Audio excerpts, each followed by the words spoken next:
Hey guys, so in today's video I picked up this 2003 15 horsepower Mercury 2-stroke. It's also electric start, which is pretty nice. You don't usually find those on these engines. I picked this up for only 250 bucks. Basically this guy is selling it because he's moving. It doesn't really shift into reverse, but I'm hoping that they just messed it up when they did the water pump on it. So we're going to have to drop the lower unit and see if it shifts into reverse correctly. It does shift into reverse, but it's definitely slipping a little bit, so we're going to have to figure that out.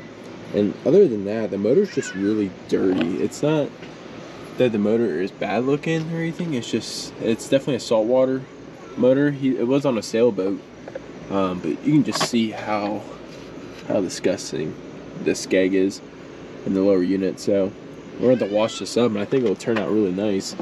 So if you guys are enjoying the videos, please smash the like button down below and subscribe. But first thing we're going to do, as usual, is a spark and compression test and see if this is even worth redoing.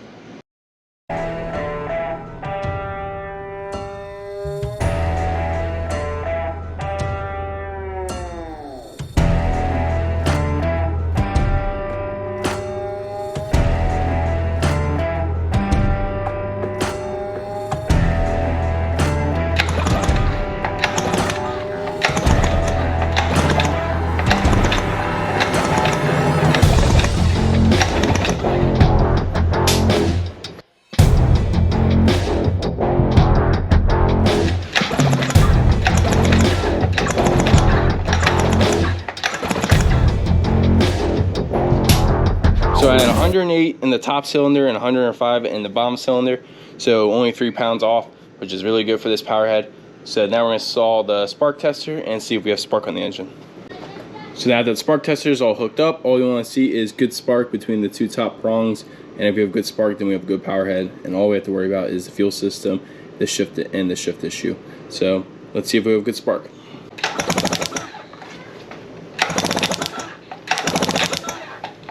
And we have good spark on the spark tester. So now all we have to worry about is the fuel system and the shift issue. So let's pop off the carburetor and let's see what's looking like that inside.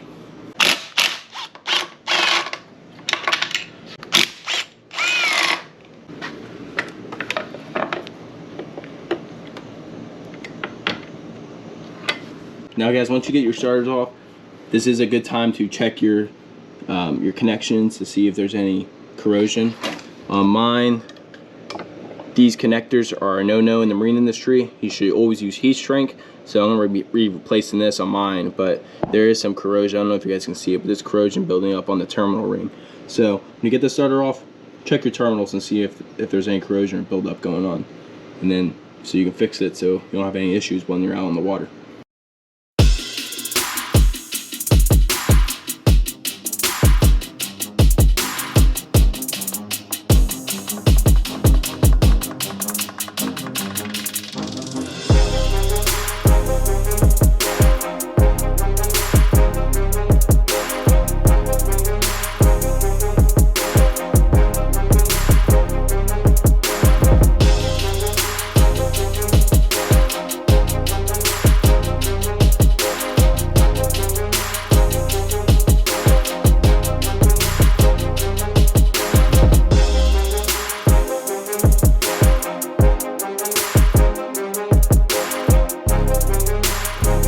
Now once you guys get both nuts off, now the carburetor is free. So the only thing we have to worry about now is this whole mechanism in the front.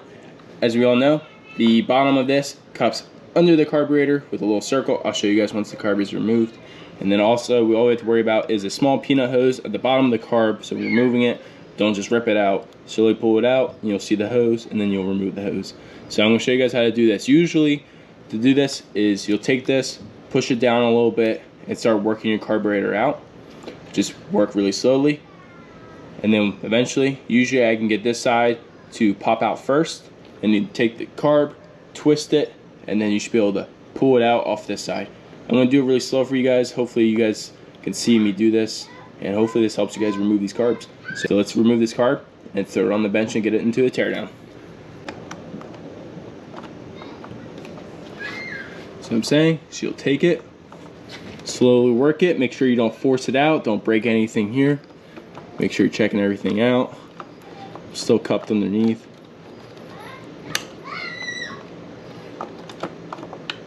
So now that I'm close, almost out, slowly work it out. Now I got this side out, but the other side is still on the stud. So what I have to do is take this carb, push it in, take the throttle body, pull it back. Now take this and guide it out of the way. And now all you can do is take the carb and work it out. Now it's out. Again, watch this. Slowly work it out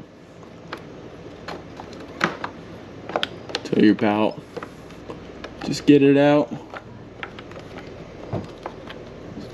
Just work it out slowly till you're about here.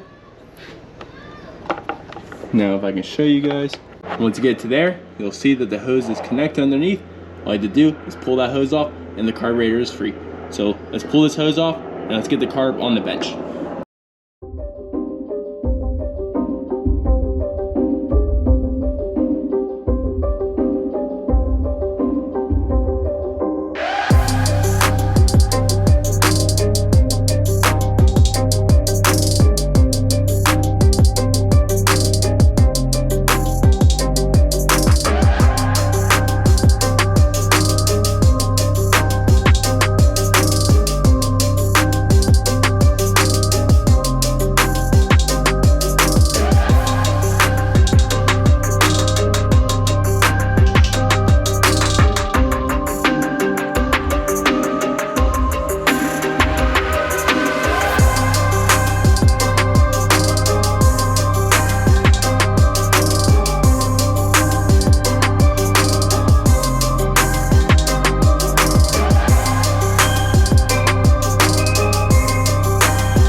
Now that you guys got everything removed from both pieces of the carburetor, what we're going to do now is throw it into the ultrasonic cleaner. Basically what that is a tank that electrifies the water. There's some cleaning products in there. It'll make these carburetors look brand new. If you guys don't have one, it is okay. You guys use carbon choke cleaner. I personally prefer this brand. It works really well. But if you guys don't have an ultrasonic cleaner, carbon choke cleaner will work just as good. But you really want to make sure you are spraying out really good, and you're going to also put a lot of air pressure into the carburetor. Make sure there's no gunk stuck in the jets or anything like that. But since I do have a ultrasonic cleaner, I'm going to be sticking this into there, and I'm going to show you guys the before and after of what the ultrasonic cleaner can do to these. So let's throw it in the tank, and then after a couple of minutes, we'll be reassembling the whole carburetor.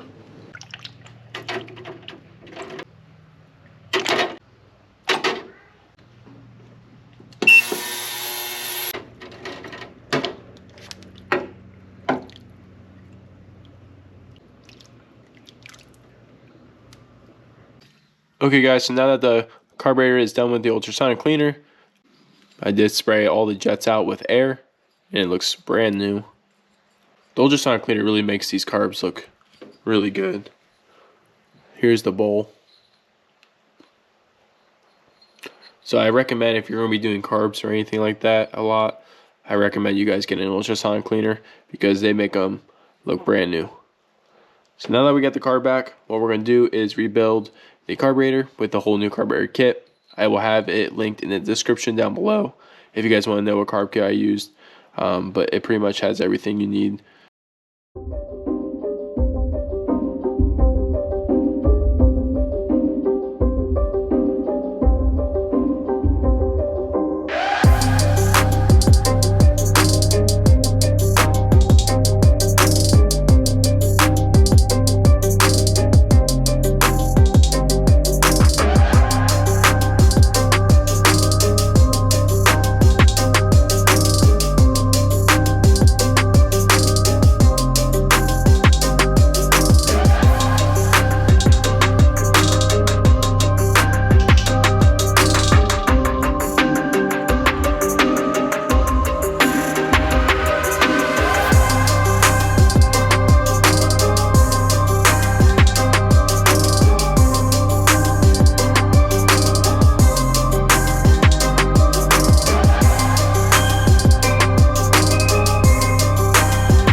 Once you get that screw in, guys, then the carburetor is completely rebuilt. Just give you a quick look at it. It looks really good. Now at this point, what we're going to do is reinstall it onto the engine. So let me guys show you how to do that. So now that we're going to reinstall the carburetor onto the engine, what you're going to want to do is replace the base gasket that came with the kit. So you're going to take your new gasket and put it on there. Now what we're going to do is do the reverse steps that we did to take the carburetor off. So the first thing we're going to do is put the carb in, connect it to this hose, and then you're going to want to slide it in gently, hook it onto this side first, and then you should be able to just turn it and then get this side on. Since we took this side off first, this side will go on last. So let's get this on, and hopefully this will show you guys enough of how to put these carbs back in. Grab the fuel line, put it on. Now at this point, what you want to do is just gently maneuver your way in.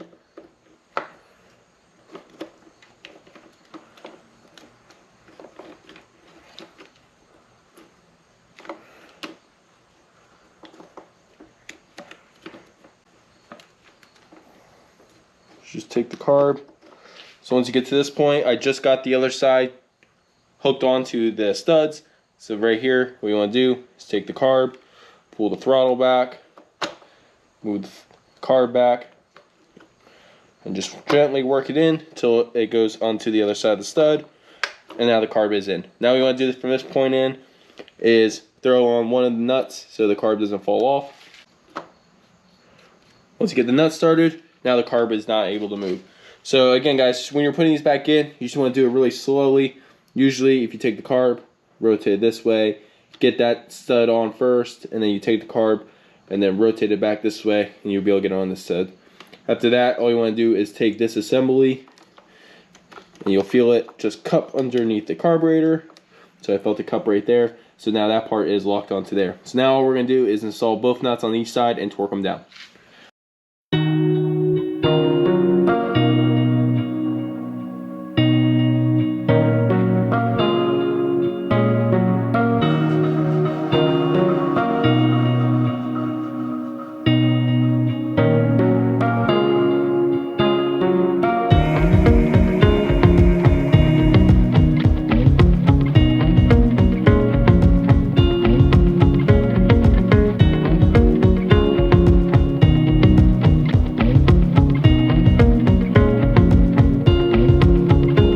Once everything is connected, guys, the carburetor is fully rebuilt and reassembled. So at this point, what we can do is twist it in, make sure everything is moving, make sure everything is moving as functions. When you pull down, it should push down into the plunger, and then you push back. And as you're twisting out, you should see this arm move back, and then you see the rod move back. So when I take it, it does move back. So what we're going to work on right now on this engine is the shift issue. As you can see, right now, I am in reverse with some throttle. This is where neutral's at right now. So if you look at the lower unit, I am in neutral. If I take the throttle and go a little bit more, so now you're in reverse and way open throttle. If you look at the lower unit, I am in gear. So neutral is right about there. And then forward is at where neutral's supposed to be. So come back to the lower unit. I am in gear now. What I think is happening, so on most of these engines, the shift linkage is threaded in the lower unit. Basically what happens is if someone did the water pump or something like that, and they let that shift linkage spin either way, the shifting will be completely off. The clutch lug will never grab onto the gears or just try to grab it and it's not getting enough forward or reverse. What I'm going to do is drop the lower unit, manually shift it, and make sure that the engine can shift into all the gears. And after that, we might just have to do a slight adjustment for the shift linkage, and hopefully that's all the issue is. So let's prop you guys up, let's drop the lower unit, and when we have the lower unit off, we're going to do a water pump impeller as well. Let's drop it down, let's see what's going on, and let's see if we can fix it.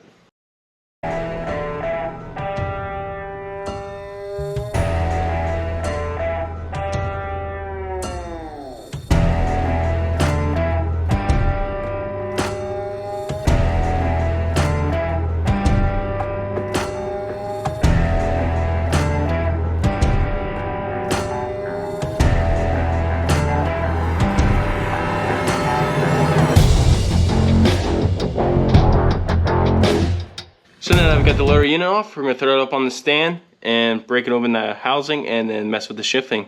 So let's get up on the stand and let's go from there. Okay guys, so now we got the lower unit on the stand. What we're gonna do now is shift it manually and just see if the lower unit can even shift, because if it doesn't shift manually, then there's something wrong in the gears. So what we're gonna do is just simply push down on the shift linkage to get into neutral. Right now it is in forward, so grab it, it is in forward. So what we're gonna do is take this, push it down, it should go into neutral then.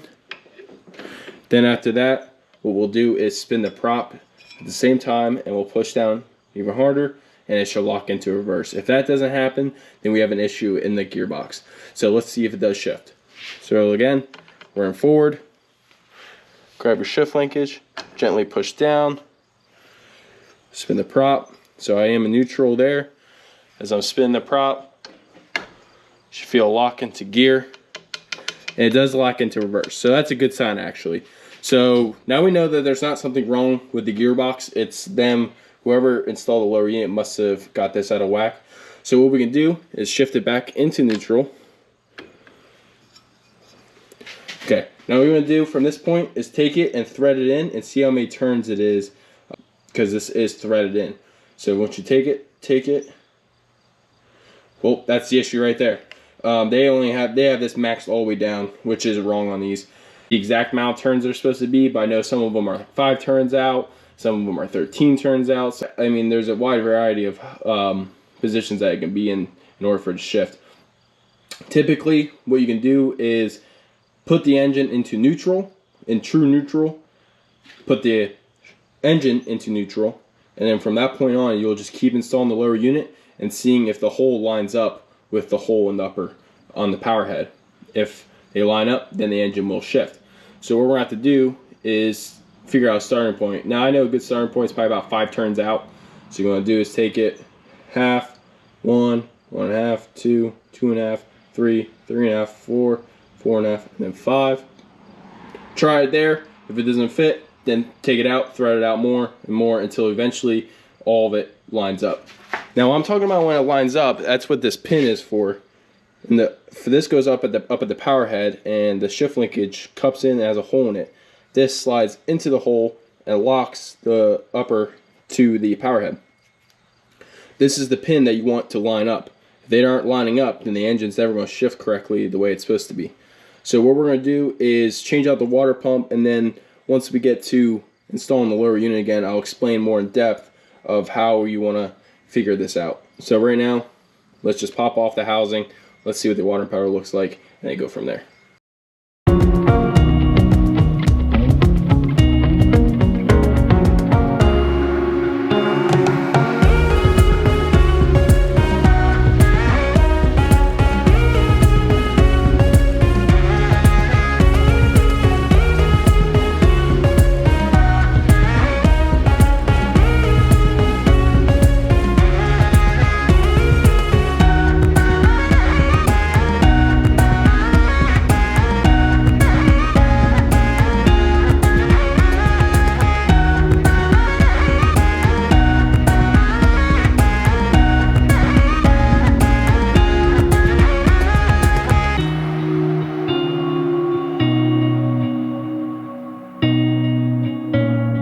Now that the water pump is installed, we're going to throw it back up into the lower unit and show you guys how to properly get this set to the right heighting. And guys, the part that I was talking about is this hole will have this pin inside of it, and this pin will go through that hole. And on the engine, it will slide right in between there, and the pin will go through there, that hole, through the shift rod, and out to the other side, and then it clips right over that little circle piece right in the middle. I'll show you guys in a second once it's up into the engine, but you just want to keep going in there until the neutral position, until both the holes are lined up, and that way you know that the engine will shift correctly. Let's get the lower unit installed, and let's see how this engine shifts or not.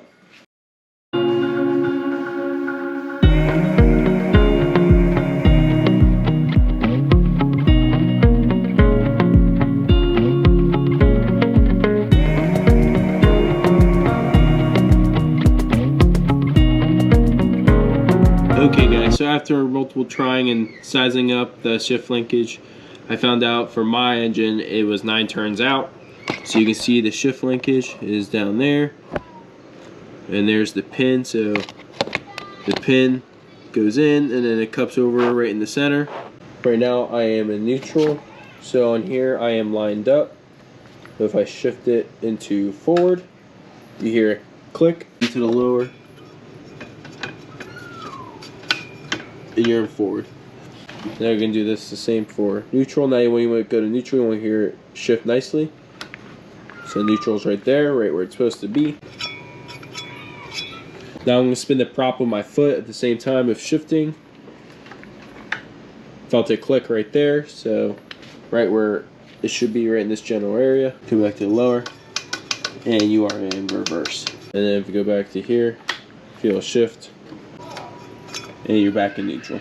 Now that we fixed the shifting issue, what we're going to do now is do all the general maintenance like spark plugs and clean out this filter, do some gear lube, and then fix some wiring because there's some wire in here and on the starter that's not looking too good. So let's get that general maintenance done and then we'll go from there.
So some issues I have to fix on this motor as well is the wiring.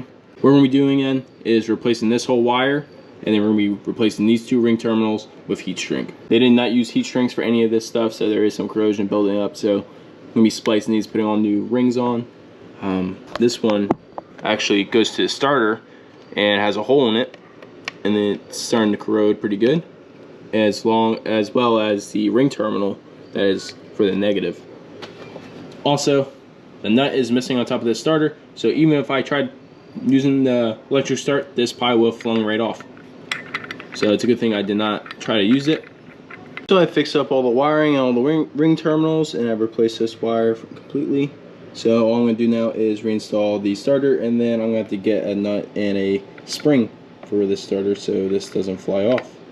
Okay guys, so now I got all the general maintenance items done, including the spark plugs, the fuel filter, the gear lube, and then again I fixed some of the wiring here, fixed some butt connectors, and I fixed the power wire going from here to the starter, replaced that wire.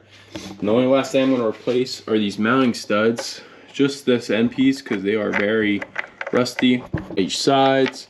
Now these are really easy to take out. All I have to do is pull the bolt on the front of these, and this will pop right out, and I have two replacements for these. So let's get that done, and let's put it in the tank, and let's fire it up. These are what the old ones look like. As you can see, they are very rusted and barely holding on. I'm replacing them with these two used ones, which are in much better condition. So all it is this bolt gets inserted right there, and it goes right into the mounting stud. So let's get these replaced, and then let's throw it in the tank and fire it up. Okay guys, now we got the engine in the tank. The system is primed up, so now what we're going to do is the first startup.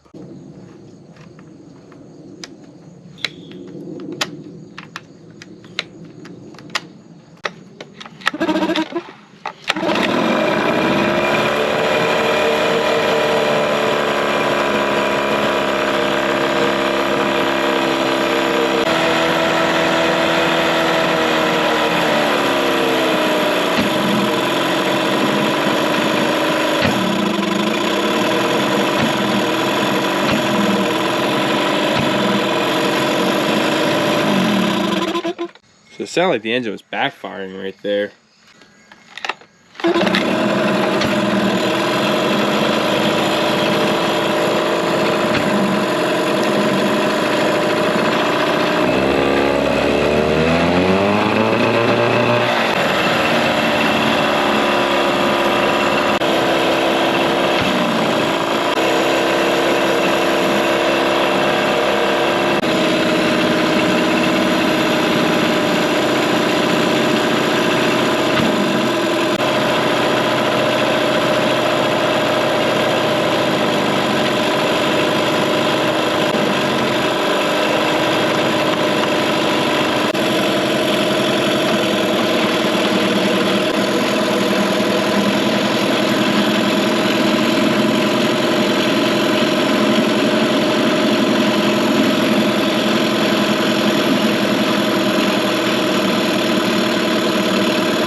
The motor does sound like it's running much better now. It's not backfiring anymore.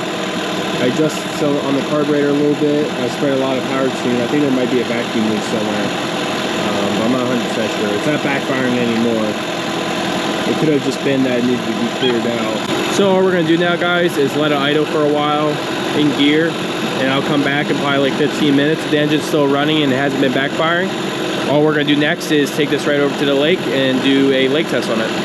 Okay guys, so we're back. The engine's been running perfect. You kill the engine foot. Both kill switches do work. So now that the motor does run pretty good in the tank, what I'm gonna do now is take it over to the lake and do a lake test on it. And then after that, we will do a good detailing on this motor. So see you guys at the lake, and let's see how this motor performs. Okay guys, so I got the boat in the water. I got the Mercury 15 horsepower on it. So what we're gonna do now is a lake test. It's a little windy today, but I think we'll be okay. But let's just see what this motor can do. So we got the motor here. I was able to get the nut for the starter, so now the electric start works. So let's see if it fires up. And it fires right up. So let's leave the dock and let's see what this motor does out on the lake. So we are out of the no wake zone. So let's see what this motor is gonna do. It's gonna be my first time trying to run on a top end. So let's see how this motor performs.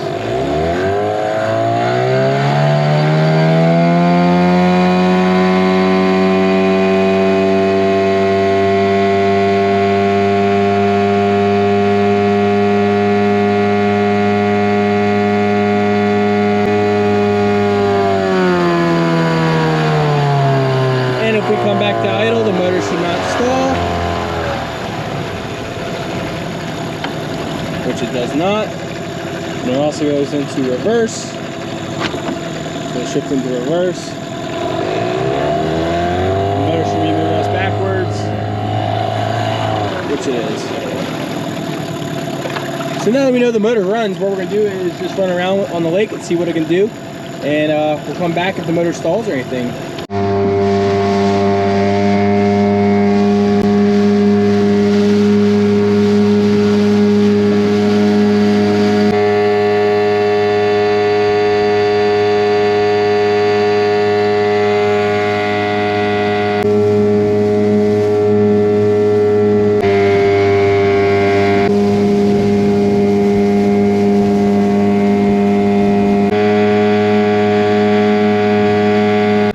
Okay guys, so I've been out here for a couple hours. This motor runs excellent.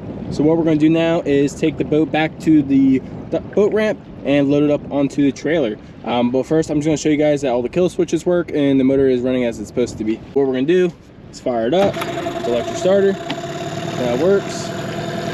Kill switch number 1 kills the motor. And then the kill switch on the side kills the motor. Start it back up. And then of course, if you want the motor to run at a higher RPMs, what you can do is twist in the knob and you'll hear the motor speed up. So now the motor runs perfect, what I'm going to do is load it back up onto the trailer and do a deep cleaning on it. And after that, that'll be the end of this video.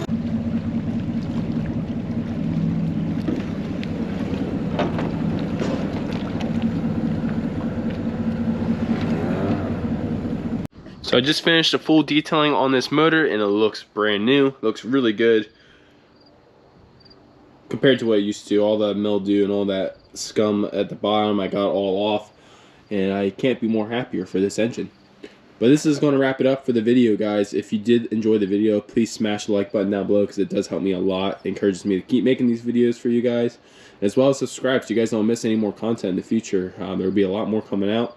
I'm looking forward to all the motors I'm going to be able to do for you guys. But this is going to be the end of the video. So, as always, thank you guys for watching the video, and I'll see you guys in the next one.